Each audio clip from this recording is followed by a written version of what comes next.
there are thousands of people here, and you're disrupting all of them. Please be respectful.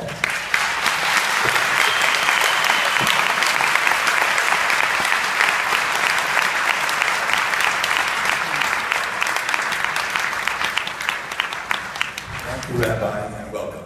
Thank you. I would like to say the exact opposite.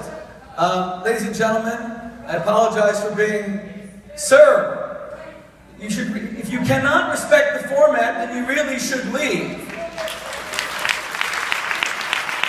Is there any greater contradiction than a discussion with a man who has come to civilize fraternity, brotherhood, and harmony, and someone whose purpose is to disrupt it? You're at the wrong lecture. Go somewhere else.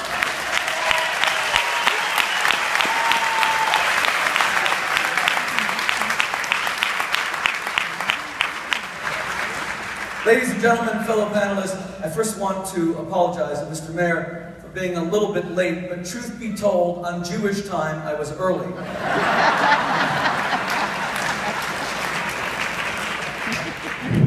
And what an honor to be here in Birmingham, Alabama, about half a century after the great events associated with the civil rights movement, both the inspirational events and even the tragic events. And to be here with someone who is globally acknowledged to embody those principles and live by those ideals. And I completely agree with what the very eminent head of Union Theological Seminary said, that with the Dalai Lama, you don't just come to hear his words, you come to experience his presence. And God bless you. Your Holiness, it's a pleasure to be here.